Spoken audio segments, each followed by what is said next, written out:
Nasib Peggy Setiawan tersangka kasus pembunuhan Vina dan juga Eki saudara segera terjawab di sidang putusan pra-peradilan Senin besok. Seperti apa kemungkinan keputusan hakim terhadap Peggy Setiawan? Apakah status tersangkanya akan dibatalkan atau sebaliknya? Kita kupas bersama dengan sejumlah narasumber yang telah bergabung di Kompas Petang. Saya sapa ada penasihat ahli Kapolri Irjen Purnawirawan Arianto Sutadi, kemudian juga ada kuasa hukum dari Peggy Setiawan, Mbak Sugianti Iriani, dan juga ada pakar hukum pidana dari Universitas Pelita Harapan, Bang Jamin Giting. Selamat sore semuanya. Mas Yasir. Oke, saya ke Mbak Sugianti dulu nih, yang telah mengikuti perjalanan kasus ini. Dari pemaparan saksi yang Anda hadirkan, kemudian kita juga melihat bagian pemaparan juga dari saksi ataupun ahli dari pihak termohon begitu. Selama perjalanan sidang pra-peradilan ini, Anda melihat apakah Peggy bisa bebas? Saya yakin Peggy bisa bebas karena banyak kejanggalan-kejanggalan yang dilakukan oleh Polda Jabar, terutama tidak adanya SOP yang dilakukan. In prosedural itu banyak tidak dilakukan oleh Polda Jabar, diantaranya pada saat penggeledahan, penyitaan tidak ada penetapan pengadilan, walaupun misalnya ada surat penetapan pengadilan tapi dilakukannya setelah penggeledahan dilakukan, itu kan hanya berlaku pada keadaan mendesak sesuai dengan pasal 38 ayat 2. Kemudian bukti permulaan pun tidak ada keterkaitan dengan tindak pidana yang dilakukan oleh Peggy Setiawan. DPO juga sudah jelas-jelas itu tidak sesuai dengan yang ditangkap, tidak sesuai dengan DPO karena alamat juga berbeda, sangat berbeda jauh. Kemudian juga kemudian ada lagi bahwa penetapan tersangka itu tidak sah menurut kami dengan kejanggalan-kejanggalan in prosedural yang dilakukan oleh Polda Jabar. Oke, ada sejumlah kejanggalan sehingga Anda yakin bahwa Peggy bisa bebas. Hal yang sama juga dilihat oleh Anda, Pak Arianto? Ya, itu dari pandangan kuasa hukum ya.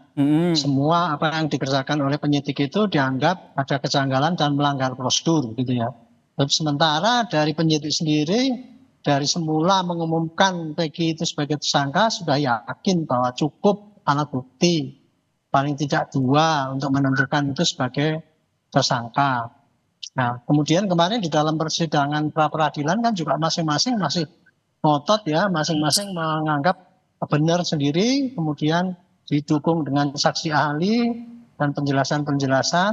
Nah, untuk intinya adalah masing-masing mempertahankan kebenarannya. Nah, sekarang kita tinggal kepada penilaian hakim. Apakah yang 2 alat bukti yang dipakai oleh penyidik itu dianggap sudah cukup untuk menentukan sebagai tersangka, atau alat-alat bukti yang dikumpulkan untuk menetapkan sebagai tersangka itu dianulir oleh keterangan-keterangan yang disampaikan oleh para pihak kuasa hukum bahwa tindakan itu tidak benar, menyalahi prosedur sehingga tidak bisa dijadikan sebagai alat bukti.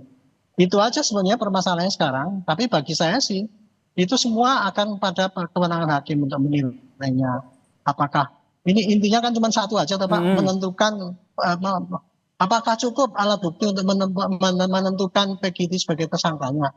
Itu saja. Dan apakah alat bukti itu didapat dengan cara yang benar sehingga itu bisa dijadikan sebagai alat bukti, karena di dalam penyidikan itu apapun tindakannya adalah tindakan yang harus sesuai dengan ketentuan undang-undang. Kalau tidak berarti tidak ada nilainya sebagai barang bukti. Oke. Jadi kira-kira begitu. Oke, cukup dengan meyakinkan hakim bahwa 2 alat bukti saja sudah cukup begitu untuk menetapkan Peggy sebagai tersangka. Kalau Bang Jamin Ginting sendiri melihatnya seperti apa? Karena dari pihak pemohon gitu menyertakan sejumlah saksi maupun ahli dan menyatakan bahwa ini selama persidangan sudah diungkapkan bahwa banyak kejanggalan yang terjadi dalam penetapan Peggy sebagai tersangka. Ya, gini, saya kan mengikuti kasus ini di persidangan. Jadi saya melihat hakim juga kan sudah mengatakan tidak akan memihak ya, dan juga fairness ya. Nah, jadi begini, ada beberapa tadi disebutkan terkait dengan penangkapan, penyitaan ya, dan DPO. kalau itu, kalau menurut saya ya, yang saya lihat dari bukti-bukti persidangan, saksi-saksi, ini agak lemah kelihatannya untuk dinyatakan perbuatan itu sudah sesuai dengan prosedur. Salah satu itu sudah disebutkan oleh Ibu Sugiyarti bahwa dalam persidangan sendiri mereka tidak bisa menghadirkan bahwasannya izin penyitaan dari Ketua Mahkamah Agung di mana benda itu berada. Padahal itu bukan peristiwa yang mendesak, kan begitu. Nah, kalau terminologi mendesak atau tidak mendesak, kita lihat dari putusan. Kalau sudah ada putusan berarti kan pengembangan perkara DPO itu pengembangan, bukan orangnya lari kabur dikejar. Nah, itu nanti hakim akan memberikan pertimbangan itu terkait dengan itu. Yang kedua, yang masih abu-abu yaitu terkait dengan penetapan tersangka. Kalau hakimnya memahami norma terkait dengan cukup bukti dengan dua alat bukti yang cukup, itu normanya berbeda. Kalau dulu memang dia bilang sebagai bukti yang cukup, bukti mula-mula, cukup dengan laporan polisi dan keterangan saksi cukup. Karena itu memang dulu ketentuannya begitu. Tapi sejak ada putusan MK 21 dan Perkapolri yang sekarang 6/2019, normanya berubah. Bukan bukti yang cukup lagi, tapi dua alat bukti yang sah. Sebagaimana dimaksud 184. Jadi kalau mengacu kepada putusan MK 21, kalau hakimnya melihat seperti ini, jadi besar kemungkinan penetapan tersangka ini tidak memiliki dua alat bukti yang cukup karena kualitas alat buktinya tidak memenuhi standarisasi sebagaimana penetapan menjadi tersangka. Baik. Itu yang saya amati begitu. Hal yang sama juga Anda amati seperti itu, Pak Arianto? Atau ada hal yang berbeda? Saya juga ngamati. Saya sependapat dengan Pak Profesor Jamin tadi ya. Oke. Bahwa dulu ketentuan di dalam KUHP itu kan hanya mengatakan tersangka itu apabila sudah ada bukti yang cukup kan gitu kan. Karena penafsirannya kan nggak jelas itu. Akhirnya diperjelas dengan putusan MK itu bahwa yang dinamakan cukup itu minimal dua alat bukti. Nah, sementara ini yang dikumpulkan oleh alat bukti yang dikumpulkan oleh para penyidik itu kan banyak banget itu, Pak. Wong saksinya aja ada berapa itu yang dilihat ini ada 65 atau berapa.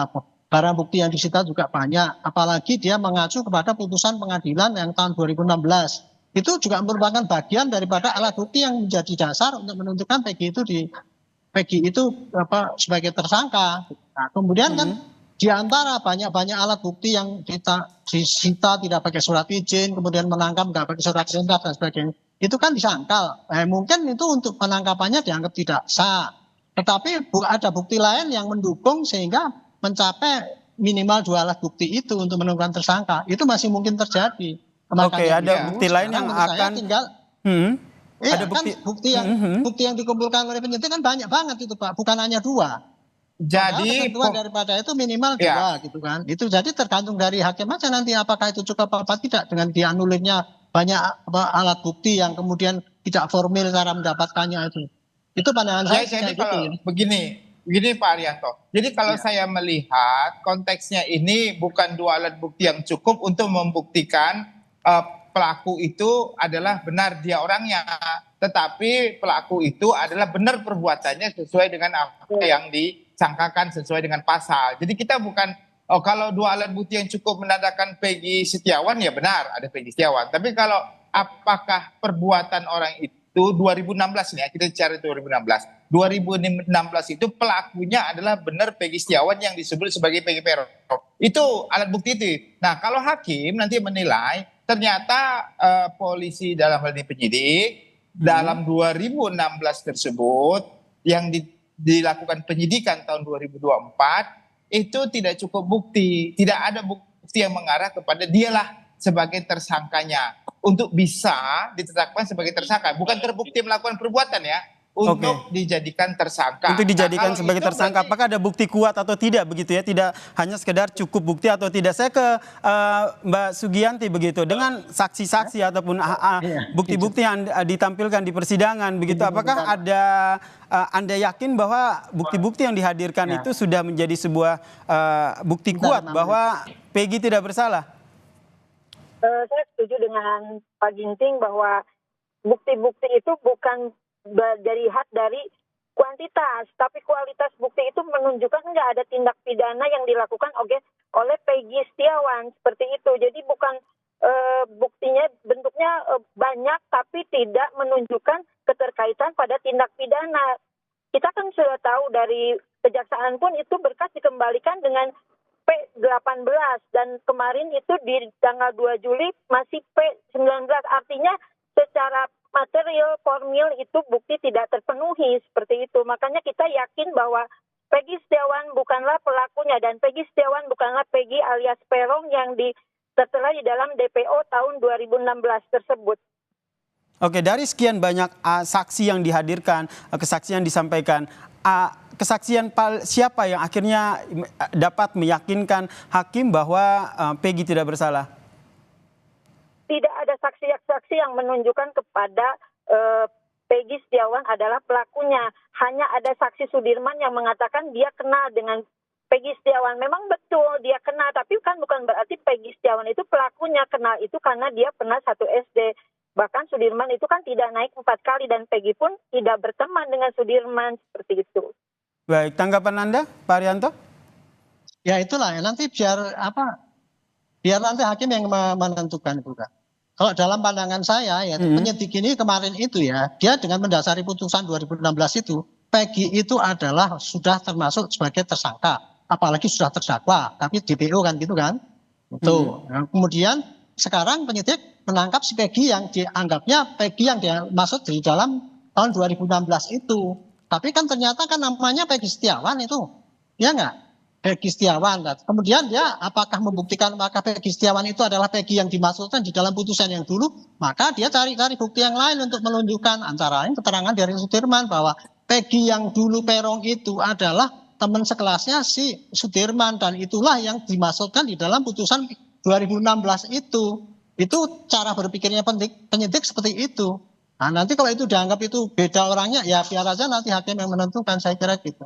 Kita kan sekarang kan hanya melihat ya, dan nggak bisa mendidik hakim harus begini, itu kan penafsiran kita ya.